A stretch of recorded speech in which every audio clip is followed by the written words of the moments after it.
नमस्कार बच्चों। इस वीडियो लेक्चर में हम लोग 25 एमसीक्यूज को डिस्कस करेंगे और ये जो एमसीक्यूज होने वाले हैं वो क्लास 7th हिस्ट्री के होंगे और चैप्टर का नाम है दिल्ली सल्तनत या द दिल्ली सुल्तान। सो आपको जो भी चैप्टर है उससे रिलेटेड यहाँ पर एमसीक्यूज मिलेंगे। तो देखिए फर्स्ट क्वेश्चन में क्या कहा गया, Delhi became important city only in the dash century. तो आपको बताना है जो दिल्ली है वो इम्पॉर्टेंट सिटी कब बनी। तो देखिए दिल्ली की अगर बात करी जाए तो इम्पॉर्टेंट सिटी ये जो बनी है ये मेनली जो दिल्ली सल्तनत आई थी तब बनी। और दिल्ली सल्तनत में अगर आप देखेंगे जो पहली डायनेस्टी है उसका नाम है स्लेव डायनेस्टी। ठीक है, स्लेव डायनेस्टी से बनी और स्लेव डायनेस्टी अगर आप देखेंगे तो ये कब आई है तो 12th सेंचुरी में आई है। तो यहाँ पर बी ऑप्शन सही हो जाएगा। नेक्स्ट पे आते हैं क्वेश्चन नंबर सेकंड में। देखिए क्या कहा गया, Delhi first became the capital of a kingdom under dash Rajputs. तो देखिए आपको बताना है दिल्ली जो है वो पहली बार कैपिटल जो बनी थी किंगडम की, जो पूरे भारत की कह सकते हैं, अब ये कहा जाए कि जो कैपिटल बनी है दिल्ली वो पहली बार कब कैपिटल बनी थी, राजपूत की। कौन से राजपूत थे जिन्होंने पहली बार दिल्ली को कैपिटल बनाया था, तो ये थे तोमर राजपूत। तो यहाँ पर बी ऑप्शन सही है। ठीक है, हुआ डिफीटेड। अब देखिए जो तोमर राजपूत के बारे में एक बात ये बताई गई है कि ये जो थे वो मिड ऑफ 12th सेंचुरी में क्या हो गए थे, चौहान्स के द्वारा डिफीट कर दिए गए थे, हरा दिए गए थे। और चौहान में आपको एक बहुत इंपॉर्टेंट नाम पता होगा जिसका नाम है पृथ्वीराज चौहान। ठीक है, पृथ्वीराज चौहान जी का नाम आपको पता होगा। और इनको किसने हराया था, तो मोहम्मद घोरी ने इनको हराया था। और इसी के बाद से क्या हो गया था, दिल्ली सल्तनत मतलब स्लेव डायनेस्टी स्टार्ट हो गई थी। नेक्स्ट पे आते हैं क्वेश्चन नंबर। अब देखिए यहाँ पर एक छोटी सी बात दी गई है कि many rich Jain merchants live in the city. अब दिल्ली की बात यहाँ करी आ रही है कि दिल्ली में कौन रहता था, तो रिच मर्चेंट्स रहा करते थे जिन्होंने कई सारे टेम्पल्स भी यहाँ पर बनवाए हैं। और साथ ही साथ कॉइन्स जो थे यहाँ पर कॉइन्स भी मिंट किए जाते थे। ठीक है, और उन कॉइन को क्या कहा जाता है, दिल्ली वाल कॉइन कहा जाता है और इनका बहुत ज्यादा सर्कुलेशन भी हुआ है। नेक्स्ट पे आते हैं क्वेश्चन नंबर थर्ड में। देखिए क्या कहा गया, the transformation of Delhi into capital that control vast area of subcontinent started with the foundation of Delhi Sultanate in the beginning of dash century. अब देखिए यहाँ पर भी क्वेश्चन वही है। क्वेश्चन में मेनली पूछा गया है कि जो दिल्ली का ट्रांसफॉर्मेशन हुआ एज अ कैपिटल। ठीक है, पहले जो है दिल्ली कैपिटल के रूप में नहीं थी, लेकिन बाद में क्या हुआ, दिल्ली का ट्रांसफॉर्मेशन हुआ और वो क्या बन गई, कैपिटल बन गई। और धीरे धीरे करके दिल्ली जो है पूरे सब कॉन्टिनेंट की मतलब पूरे भारत की क्या बन गई थी, कैपिटल बन गई थी। ठीक है, लेकिन ये जो दिल्ली का जो फाउंडेशन है वो कहाँ से रखा गया है, तो दिल्ली सल्तनत से रखा गया। अब दिल्ली सल्तनत जो है वो कब स्टार्ट हुई, तभी आपको बताया था 13th सेंचुरी में स्टार्ट हुई। तो यहाँ पर सी ऑप्शन सही है। अब देखिए दिल्ली सल्तनत में अगर आप कुछ रूलर्स को देखें तो रूलर्स देखिए सबसे पहले राजपूत डायनेस्टीज हुआ करती थी, जिसमें तोमर अगर आप देखेंगे तो अर्ली 1165 की बात अगर करी जाए तो तोमर्स थे। इसके बाद अनंगपाल की बात अगर करी जाए तो 1130 से 1145 है। चौहान की बात अगर करी जाए तो 1165 से 1192 है, 92 है। पृथ्वीराज चौहान देखेंगे तो 75 से 92 है। मतलब ये जो चौहान है उन्हीं में ही आप देखेंगे तो पृथ्वीराज चौहान भी आते हैं, तो उसीलिए उसको इंक्लूड किया गया है। इसके बाद अर्ली टर्किश आते हैं जिसमें कुतुबुद्दीन ऐबक हैं।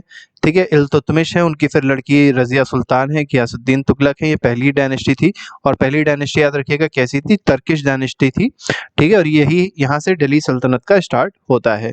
सेकेंड जो डायनेस्टी दिल्ली सल्तनत की है वो खिलजी डायनेस्टी है, जिसकी शुरुआत किसने करी थी, जलालुद्दीन खिलजी ने करी है। और इसके बहुत इंपॉर्टेंट रूलर कौन है, ये है अलाउद्दीन खिलजी।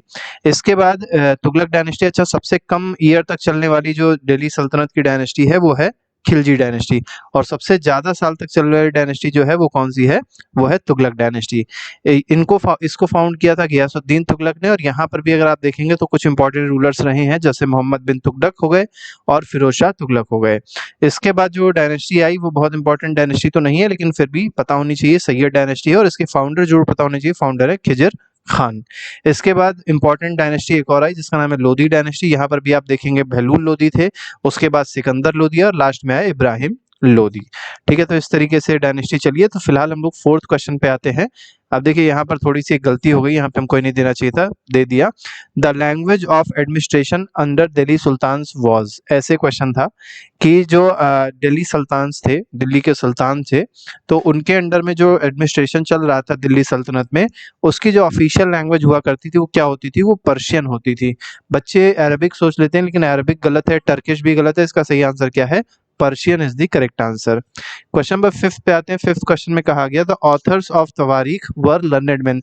अब देखिए तवारीख लिखी जाती थी और तवारीख क्या है, इसको लिखता कौन था, तो लर्नेड मैन जो मतलब पढ़े लिखे लोग होते थे वो इसको लिखते थे। जिसमें सेक्रेटरीज भी होते थे, एडमिनिस्ट्रेटर भी होते थे, पोएट्स भी होते थे, कोर्ट में रहने वाले लोग भी होते थे। ठीक है, who both recounted events and advised rulers on the governance. Mainly ये करते क्या थे कि जो भी इवेंट्स उनके रेन में होते थे, मतलब उनके शासनकाल में जो भी इवेंट्स होते थे सुल्तानों के, वो ये लोग लिखा करते थे और गवर्नेंस के लिए सुल्तान को कभी कभी क्या करते थे, एडवाइस भी करते थे। ठीक है, बात बिल्कुल सही है, तो ये ट्रू ऑप्शन हो जाएगा। ठीक है, नेक्स्ट पे आते हैं, क्वेश्चन नंबर 6 में कहा गया in which year sultan Iltutmish daughter.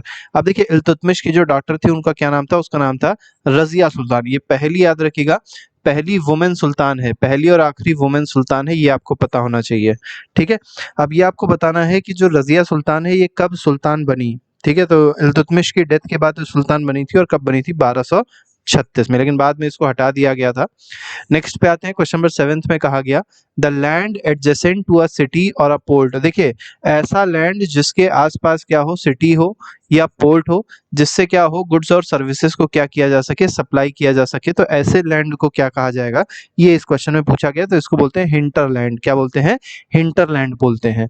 ठीक है, बहुत इंपॉर्टेंट लैंड होता था इकोनॉमिक्स, मतलब इकोनॉमिक पॉइंट ऑफ व्यू से, बिजनेस पॉइंट ऑफ व्यू से ये बहुत ज़्यादा इंपॉर्टेंट होता था, क्योंकि जो ट्रेड होता था वो इसी लैंड से ही आसानी से हो पाता था।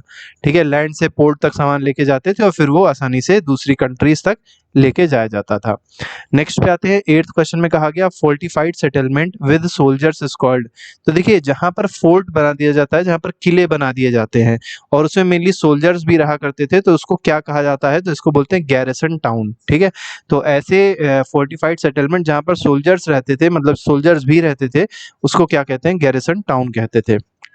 नेक्स्ट पे आते हैं, 9th क्वेश्चन में देखिए क्या कहा गया, military expedition into southern India started during the reign of dash and culminated with Mohammad bin Tughlaq. देखिए आपको ये बताना है कि जो साउथ इंडिया में अगर आप देखेंगे तो मिलिट्री एक्सपेडिशन, मतलब एक तरीके से कह सकते हैं मिलिट्री को भेजा गया साउथ इंडिया में, साउथ को कनकर करने के लिए। ये किसने स्टार्ट किया था, तो ये स्टार्ट किया था अलाउद्दीन खिलजी ने, और ये कब तक चलता रहा, तो ये मोहम्मद बिन तुगलक तक ये चलता रहा है। आपको पता होगा मोहम्मद बिन तुगलक ने अपनी राजधानी बदल दी थी, दौलताबाद कर दी थी। ठीक है, आपसे भी पूछा सकता है कि दौलताबाद जो राजधानी करी थी वो किस मुगल शासक ने, मतलब किस दिल्ली सुल्तान ने करी थी, तो ये करी थी मोहम्मद बिन तुगलक ने। अच्छा यहाँ पर एक चीज़ ये देख लीजिए, जो साउथ की तरफ मोहम्मद ये जो है अलाउद्दीन खिलजी चला है, वो कहाँ कहाँ उसने कनकर किया है, तो सबसे पहले आप देखेंगे यहाँ पर गुजरात में कनकर किया, चित्तौड़ को कनकर किया, रणथंभौर को कनकर किया, इसके बाद वारंगल हो गया, ठीक है, देवगिरी हो गया, इसके बाद द्वार समुद्र देखेंगे, होसल्यास की जो राजधानी है उसको द्वार समुद्र कहते हैं। ठीक है, और इसके बाद जो लास्ट राजधानी आप देखेंगे थांजावुर है। ठीक है, मदुरई के पांड्या से थांजावुर जो थी वो राजधानी किसकी थी, थांजावुर राजधानी थी चोल एम्पायर की। ठीक है, तो ये इस तरीके से इसने क्या किया था, अपने एक मतलब साउथ में अगर आप देखेंगे, जो साउथ में एक्सपेडिशन किया है अलाउद्दीन खिलजी ने, तो इसका मिलिट्री कमांडर था जिसका नाम था मलिक कफूर। ठीक है, अगर आपने पिक्चर देखी होगी तो वहाँ पर भी मलिक कफूर के बारे में बताया गया है। ठीक है, ये एक मेनली गे था और इसी को मिलिट्री कमांडर बनाया था और इसी ने क्या किया था, साउथ पे पूरी विजय करी थी। नेक्स्ट पे आते हैं, नेक्स्ट क्वेश्चन देखिए, क्वेश्चन नंबर 10th में देखिए क्या कह रहा है। 10th क्वेश्चन में कहा गया Begumpuri mosque build in the reign of dash was the main mosque of Jahanpanah. अब देखिए बेगमपुरी मॉस्क के बारे में बताना है कि बेगमपुरी मॉस्क जो है, ठीक है, वो किसने बनाई है, मतलब किसके रेन में बनवाई गई थी, तो ये पहली बात तो याद रखिए मोहम्मद बिन तुगलक के रेन में, मतलब इनके शासनकाल में ये बनाई गई थी, याद रखिएगा बेगमपुरी मॉस्क। ठीक है, और ये मेन मॉस्क है किसकी, जहांपना की, the century of the world, the new his new capital in Delhi. कहाँ पर है ये, दिल्ली में है, बाकी और कुछ जानने की जरूरत ज्यादा नहीं है, केवल ये पता होना चाहिए बेगमपुरी मॉस्क कहाँ पर है, दिल्ली में, और किसने बनवाई थी, ये मोहम्मद बिन तुगलक के रेन में बनवाई गई थी। नेक्स्ट पे आते हैं, क्वेश्चन नंबर 11th में देखिए क्या कह रहा है, ड्यूरिंग प्रेयर। अब देखिए प्रेयर के दौरान मेनली मुस्लिम्स के बारे में बात करी है, इस्लाम के बारे में बात करी आ रही है, स्टैंड फेसिंग मक्का। अब मक्का की तरफ वो लोग क्या करते हैं, जो मुस्लिम्स होते हैं, जो मुस्लिम हमारे भाई हैं, वो क्या करते हैं, जब वो पूजा करते हैं तो मक्का की तरफ डायरेक्शन करके वो पूजा करते हैं। और अगर भारत में देखा जाए तो भारत में, ठीक है, जैसे मान लीजिए ये भारत है तो मक्का इस किधर पड़ेगा, तो मक्का आपको पता है, ठीक है, हम लोग के किधर है, वेस्ट में है, तो किबला उस जगह को, मतलब उस डायरेक्शन को किबला कह सकते हैं। मतलब एक तरीके से आप समझ लीजिए जिस तरफ फेस किया जाता है मक्का की तरफ, तो उसको क्या कहते हैं, किबला कहते हैं। और ये हम लोग के भारत के हिसाब से अगर देखा जाए तो किधर लाई करेगा, वेस्ट में। ठीक है, ये चीज़ आप देख सकते हैं। अगर आपका कोई दोस्त हो जो मुस्लिम हो, जब भी वो प्रेयर वो लोग करते हैं तो वो वेस्ट की तरफ ही डायरेक्शन करके करते हैं। नेक्स्ट पे आते हैं, क्वेश्चन नंबर 12 में देखिए क्या कहा गया है। इसमें कहा गया मोथ की मस्जिद build in the reign of dash by his minister. देखिए मोथ की मस्जिद जो थी वो किसने बनवाई थी, किसके रेन में बनवाई गई थी, तो ये अगर आप देखेंगे मोथ की मस्जिद जो है वो सिकंदर लोदी के रेन में बनवाई गई। तो यहाँ पे तो ऑप्शन नहीं है, हाँ डी ऑप्शन है, तो Sikandar Lodi is the correct answer, that is option number D. ठीक है, तो मोथ की मस्जिद याद रखिएगा किसने बनवाई है, तो हाँ, सिकंदर लोदी के रेन में बनवाई गई है। और सिकंदर लोदी जो है वो लोदी डायनेस्टी का अगर आप देखेंगे सेकेंड रूलर है। ठीक है, नेक्स्ट पे आते हैं। नेक्स्ट क्वेश्चन, क्वेश्चन नंबर 3 है, मतलब 13th है। इसमें दो स्टेटमेंट दिए गए हैं, आपको बताना है कौन सा स्टेटमेंट सही है। तो पहला स्टेटमेंट देखिए क्या कह रहा है, likely the earlier sultans Khalji and Tughlaq monarchs appointed military commanders as governors of territories of varying sizes.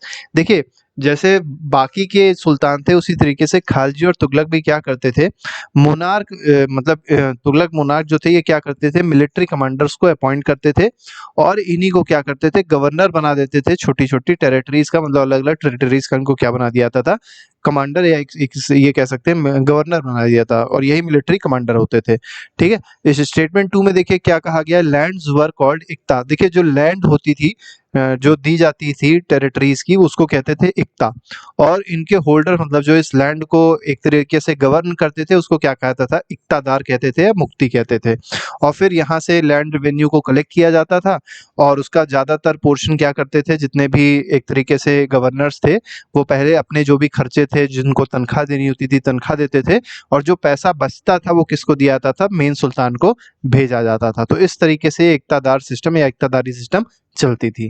ठीक है, नेक्स्ट पे आते हैं, क्वेश्चन नंबर 14 में कहा गया इब्न बतूता। देखिए बहुत इंपॉर्टेंट ये नाम है इब्न बतूता, ये एक 14th सेंचुरी में ट्रैवलर रहा है, और ये मेनली किस कंट्री से आता है, तो ये आया था मोरक्को से। और मोरक्को किधर की ओर है, तो अगर आप अफ्रीका का मैप देखेंगे तो अफ्रीका के मैप में नॉर्थ में आपको मोरक्को देखने को मिलेगा।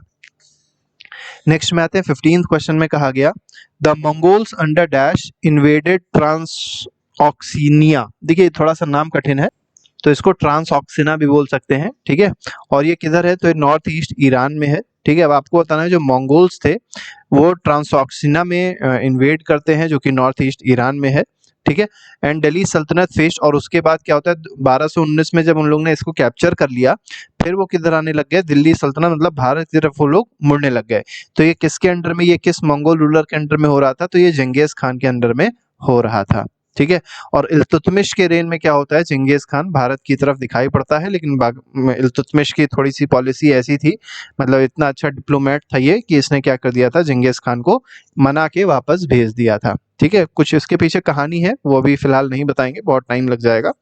नेक्स्ट पे आते हैं 16th क्वेश्चन में, देखिए क्या कहा गया है, he paid his soldiers cash salaries. अब देखिए एक ऐसे सुल्तान के बारे में बात हो रही है जिसने अपने सोल्जर्स को सैलरी जो थी वो कैश में दी, but instead of controlling prices, लेकिन उसने अपने जो प्राइस था, जो मार्केट प्राइस हुआ करता था, उसको कंट्रोल करने के लिए एक नया टोकन करेंसी भी स्टार्ट करी। ठीक है, अब देखिए टोकन करेंसी का मतलब क्या होता है, पहले तो आप ये समझ जाइए, जैसे अगर इस समय देखा जाए भारत में 1 रुपए का जो सिक्का है, ठीक है, लेकिन उसको बनाने में 1 रुपए नहीं लगता, अगर उस 1 रुपए के सिक्के को बनाने मान लीजिए 20 पैसा लगता है, तो ऐसी करेंसी को क्या बोलते हैं, टोकन करेंसी बोलते हैं। तो पहले के जो सिक्के होते थे वो मेनली गोल्ड के होते थे, सिल्वर के होते थे, कॉपर के होते थे। ठीक है, लेकिन क्या किया, यहाँ पर जो बात हो रही है मोहम्मद बिन तुगलक की हो रही है, तो मोहम्मद बिन तुगलक ने क्या किया था कि ये जो गोल्ड सिल्वर और कॉपर के, प्योर गोल्ड सिल्वर कॉपर के जो सिक्के होते थे उसको बदल दिया था। ठीक है, और वो जो सिक्के बनाए इसने वो किसके बना दिए थे, मान लीजिए एक ऐसे मेटल के बना दिए थे जिसकी वैल्यू बहुत ही कम थी। ठीक है, तो ऐसे कॉइन को क्या बोला गया है, टोकन करेंसी बोला गया। और देखिए जब इसने ऐसे सिक्के चलवाए थे तो क्या हुआ कि हर मतलब ज्यादातर घरों में क्या हो गया था, इस तरीके के सिक्के वो खुद ही बनाने लग गए थे, मतलब लोग ही बनाने लग गए थे, जिस वजह से इसकी पॉलिसी फेल हो गई थी। ठीक है, somewhat like present day paper currency, तो जैसे आज का पेपर करेंसी है, ठीक है, और कॉइन्स हैं, तो ये सब क्या है, एक तरीके से टोकन करेंसी है। ठीक है, ये गोल्ड सिल्वर के नहीं बने होते थे, चीप मेटल के बने होते थे। कौन सा सुल्तान है, तो ये सुल्तान है मोहम्मद बिन तुगलक। नेक्स्ट पे आते हैं, क्वेश्चन नंबर 17 में कहा गया tax was fixed at dash percent of the peasants yield in Alauddin rain. अब देखिए अलाउद्दीन खिलजी के अगर आप रेन में देखेंगे तो टैक्स जो था, अच्छा इसके बारे में एक बात याद रखिएगा, इसने मार्केट प्राइस पे बहुत ज़्यादा कंट्रोल करने की कोशिश भी करी और किया भी है। जैसे आप लोग आजकल देखते होंगे, ठीक है, जो कोटा होता है, कोटा मतलब एक तरीके से आप कह सकते हैं जो फेयर फिक्स्ड प्राइस शॉप होती हैं, जो गांव में मेनली आपको देखने को मिलेंगी, शहरों में भी हालांकि होती हैं, राशन शॉप जिसको कहते हैं, तो उसका जो सिस्टम है वो यहीं से स्टार्ट हुआ है। ठीक है, अलाउद्दीन ने ही उसको एक तरीके से स्टार्ट किया था। और यहाँ पर वो पूछा क्या गया है कि जो टैक्स लिया जाता था पीजेंट से, वो उनकी यील्ड का कितना होता था। जैसे मान लीजिए 10 कुंटल गेहूं पैदा हुआ, ठीक है, किसी किसान के यहाँ 10 कुंटल गेहूं पैदा हुआ, तो अलाउद्दीन के रेन में 10 कुंटल का कितना उस किसान को देना होगा इसकी सरकार को, तो ये 50% देना होता था। मतलब 5 कुंटल सरकार का, 5 कुंटल किसान का, इस तरीके से आप इसको समझ सकते हैं। तो 50% उस समय क्या था, एक तरीके से ये 50% जो पीजेंट्स यील्ड होती थी, मतलब जो भी खेत से निकलता था अनाज, उसका टैक्स देना पड़ता था उतना। नेक्स्ट पे आते हैं, देखिए शेरशाह सूरी के बारे में यहाँ पर बात हो रही है। Sher Shah Suri started his career as manager of small territory. अब देखिए जो शेरशाह सूरी है उसने अपना जो करियर स्टार्ट किया वो मेनली एक छोटी सी टेरिटरी में और मैनेजर के रूप में स्टार्ट किया। और टेरिटरी कहाँ पे थी, बिहार में थी, और उसकी अंकल की टेरिटरी थी, वहीं पे उसने ये स्टार्ट किया था। And eventually challenged and defeated the Mughal emperor. धीरे धीरे करके क्या हुआ, वो अपने को स्ट्रॉन्ग करता गया और उसने एक एम्परर को हराया था जिसका नाम है क्या, हुमायूं। और जो बैटल हुआ था, याद रखिएगा, 2 बैटल के नाम याद रखिएगा। पहले बैटल ऑफ चौसा हुआ था जिसमें हुमायूं को हराया था इसने, और दूसरा जो बैटल हुआ था वो था बैटल ऑफ कन्नौज, या बिलग्राम भी कहते हैं, बैटल ऑफ बिलग्राम भी कभी कभी आ सकता है, और यह आपसे कन्नौज ही पूछा सकता है। तो दोनों के बारे में आपको पता होना चाहिए, दोनों में क्या हुआ है कि और मतलब हुमायूं हारा है और कौन जीता है, शेरशाह सूरी जीता है। जो बैटल ऑफ कन्नौज या बिलग्राम हुआ था, जब इसमें हराया था शेरशाह सूरी ने, तो इसमें हुमायूं को भारत से बाहर भेज दिया था। ठीक है, यहाँ पर हराया तो ये कन्नौज भाग आया, फिर कन्नौज में हराया तो इसको बाहर भेज दिया था। इस तरीके से कहानी चली है। नेक्स्ट में आते हैं, Suri dynasty ruled for 15 years. देखिए सूरी डायनेस्टी जो है, जिसमें शेरशाह सूरी उसका लीडर है, मतलब एक तरीके से शासक है, स्टार्ट उसी ने करी है इस डायनेस्टी को। ये 1540 से 1555 तक भारत में रूल करती है। It introduced an administration that borrowed elements. अब देखिए इन लोगों ने जो रूल किया उसमें जो एडमिनिस्ट्रेशन ये लोग कर रहे हैं, तो वो एडमिनिस्ट्रेशन में जो एलिमेंट्स आ रहे हैं, मतलब जो नियम कानून ये लोग बना रहे हैं, ठीक है, वो मेनली किसकी कॉपी कर रहे हैं, तो बलबन की कॉपी नहीं करेंगे, हुमायूं की बिल्कुल भी नहीं करेंगे।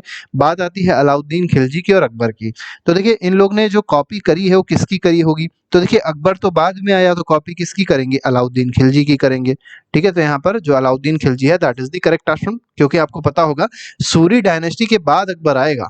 ठीक है, क्योंकि जो नियम है, मतलब जो ऑर्डर है मुगल डायनेस्टी का, आपको पता होगा, सबसे पहले बाबर है, फिर हुमायूं है, फिर अकबर है, फिर अगर आप देखें तो जहांगीर है, फिर शाहजहां है, फिर औरंगजेब है, और फिर लेटर मुगल्स है। और लेटर मुगल्स में अगर आप देखेंगे तो बहुत छोटे छोटे से मुगल हैं जिन्होंने बहुत अच्छा काम तो नहीं किया।